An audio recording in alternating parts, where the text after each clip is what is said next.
Well, it's the end of the year and we should get in some of entrepreneurs, promoters, chairmen and MDs to talk about what do they anticipate 2024 to be like. It's a great time as any to get in Mr. Achal Bakeri, Chairman and Managing Director of Symphony, who joins us right now on the show. Mr. Bakeri, good having you. Thanks so much for taking the time out. Hope all is well. And reflecting back upon 2023, how do you feel the year went by? What's the sense about FY24 or 2024? 23 was a mixed bag. We've had, not so great business in India and in Australia. We had a phenomenal summer and good business in Mexico. China was okay. So it's been a mixed bag. But 24, at least the financial year 24-25 promises to be a lot better. And we are very positive, very upbeat about the prospects. And, we've got with our plans sort of in place for a bumper summer and growth in all the other markets that we operate in. Announcements about you putting in some money, additional money, if I'm not wrong, into the Australia business as well. Now, give us a sense of the consolidated Symphony and stripping out of India business. We'll come to India in a bit, about the non-India businesses. Right. So about the non-India businesses, like I said, yes, Australia has been a bit of a dark spot, in our business in the last couple of years. But the worst is now sort of behind us. And, from 2024-25, all our plans that we had put in place would begin to bear fruit. The entire transformation of the business that we had initiated would be sort of, executed by the end of the current year, and it will begin to bear fruit from 24-25. So the extra money that we have infused, equity that we have infused, is more to retire some debt. And net, I mean, it is not really, additional sort of capital that is being infused into the business. It's just the nature of the money that's going in. Mr. Bakeri, a lot of businesses which go through cycles and cooling solutions because of the weather vagaries at times go through cycles as well. But the great time to look at businesses afresh, both from a promoter's perspective and an investor's perspective, is at the lower end of the cycle. Now, I'm trying to understand if you think of these businesses as one such, because now there's a global piece attached to it. And therefore, just looking at the past 3 years, wherein revenues have largely been stable, but not shown a bump up, would you believe that you've kind of you've seen a bit of a bottoming out of the cycle, and could there be upsides? And if so, what could the reasons be? So we actually believe that we've hit the bottom of the trough. The trough was largely caused due to COVID and the after effects of COVID. It might appear that people are using COVID as a crutch for far too long, but the fact is that all our sort of input costs, which had been elevated, haven't come down to pre-COVID levels.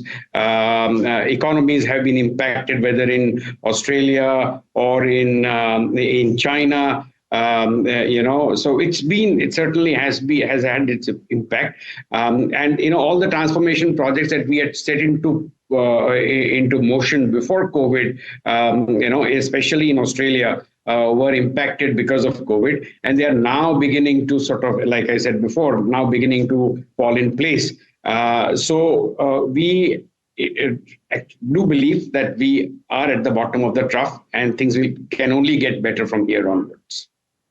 Okay, so the things will get better simply because of the fact that you sense, in your understanding, demand at the global level to be peaking up in the countries that you are present in, because you are largely, arguably, amongst the largest air cooler players worldwide and not just in India. So combination of factors. both external and internal.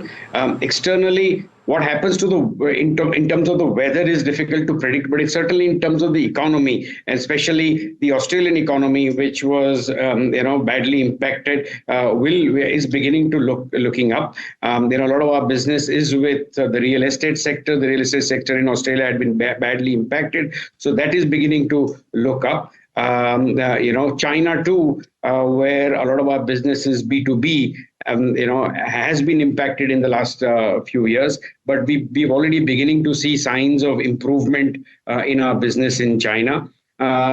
So to some extent, it's a lot of these external factors, and internally too. Like I said, all the value engineering projects, the transformation projects that we had put into motion are now falling in place and will begin to bear fruit.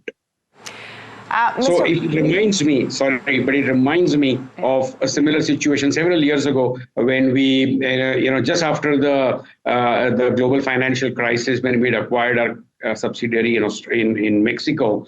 We had a similar situation, where we were for a few years, things did not look good, and once the entire transformation in Mexico sort of fell into place, it became debt-free, it became an asset-light, capital-light company, and it's been a profitable company ever since. Although it's in terms of absolute top line and bottom line, it's not much, it's not a significant component of the overall Symphony business, but nonetheless, the point is that it is sort of cruising on its own, and we believe that the Australian subsidiary too should be in that status going forward. Mr. Bakeri, very good morning. This is Tamanna Inamdar here. I have a sort of broader view question for you, and this is a story we reported on NDTVprofit.com that the DPIIT is holding an industry workshop. The government is figuring out a plan to manufacture more efficient air conditioners, but also cooling solutions to help India deal with climate change. Now, all forecasts tell us this is going to be a huge issue.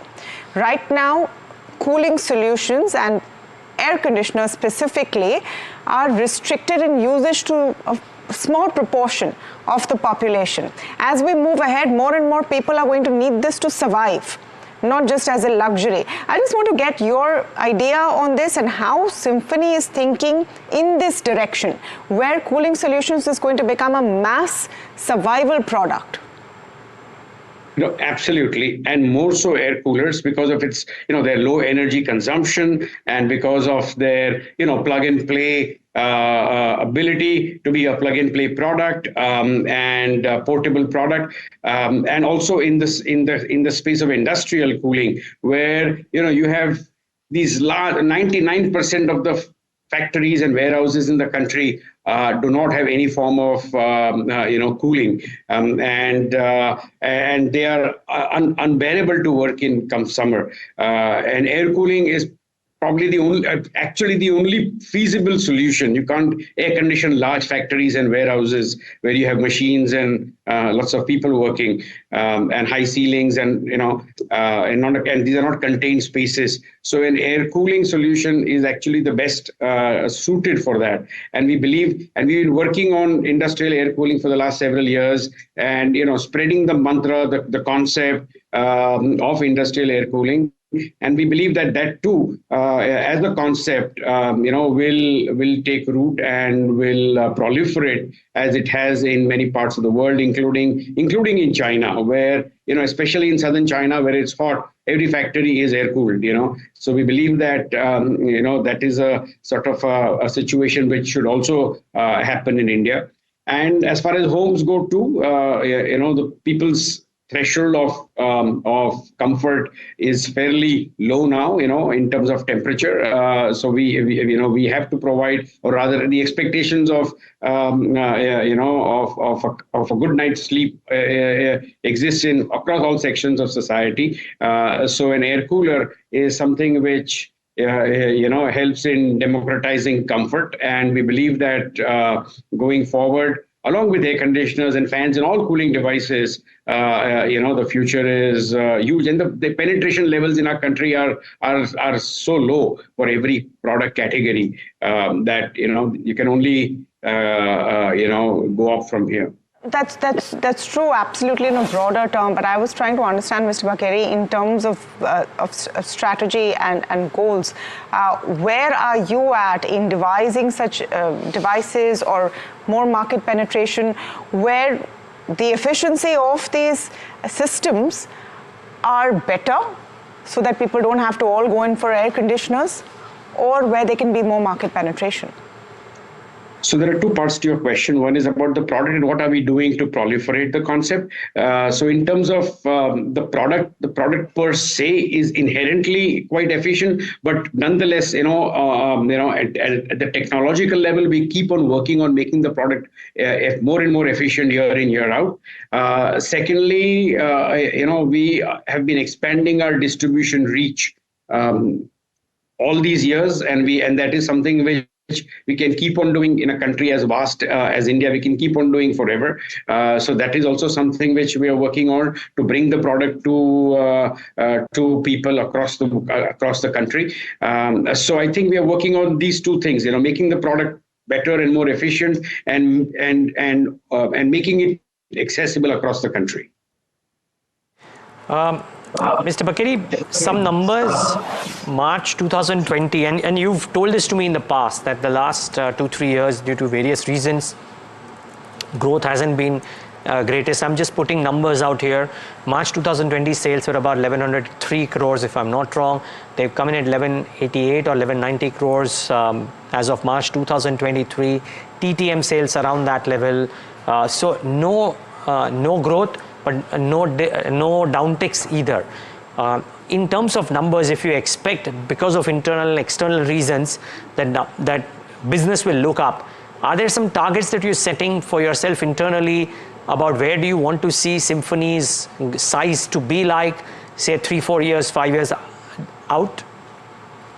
Certainly, Neeraj. So we surely have a roadmap going forward. We have internal targets, and we expect to be a much larger company than we are today. Like I said, we've plateaued for a while, but this is the bottom of the trough, and we do expect,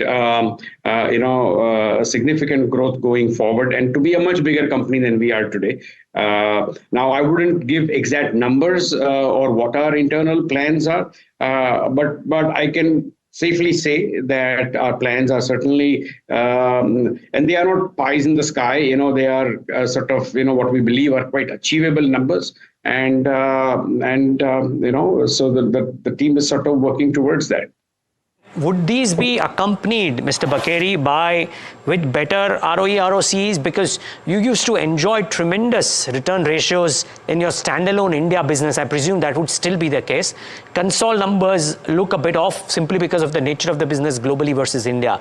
But because we look at the Consol entity now for the reported numbers, do you reckon that in the next 3-4 years, there's a fighting chance that your return ratios will look much better than what they are right now, even if they don't look as good as the India business? You said it right. They will never look as good as the India business on a standalone basis, but they'll certainly look a lot better than they do today. The India business too, on a standalone basis, doesn't look as good as it did, let's say, 5 years ago, 4 years ago. But they too will begin to look better going forward. So in every respect, in every which way, we believe that this is the bottom of the trough. Got it. Just trying to understand, Mr. Bakeri, my final question really, and I know you won't need too many funds, so I don't think fundraising is a question, but my only question is, would you believe that when you're talking about the trough and things looking better, are we talking about a significant better in the return ratios or growth rates, or is it a slow, steady move upwards over the course of the next 3-4 years? Neeraj, I would refrain from specifying the kind of growth that we would, because that has been, we have not very long ago, actually framed a policy for this, for sort of guidance, and it's, I don't want to get into the entire area of guidance, but we believe that we will certainly look a lot better than we are today. Okay. Well, we wish you all the best for that, Mr. Bakeri. Thank you so much for taking the time out and speaking to us to NDTV Profit. It's the period of our launch, and it's very special to have you. Pleasure is all mine. Thank you for having me. No, pleasure is ours. Well, just maybe not the right season to talk to a cooling solutions company, but just the fact that 2023 is, not been the best of years. Can this be the turn of a cycle? A few people believe so. We are in El Nino. We are in El Nino, which it's a fact. So you're going to have a hotter winter than ever before. And this is something that we're seeing the world over. Cooling solutions when it comes to climate change and to keep your emissions low is the only way going forward. If you're going to hit very murderous high degrees of temperature, you're going to have to keep people safe, and you need cheaper, more efficient cooling solutions. So in a long-term way, that's definitely a company and a space to watch out for. Yeah, well, and a few people tell me that, so pertinent to talk to him today as well. Well, that's Symphony. Take a break.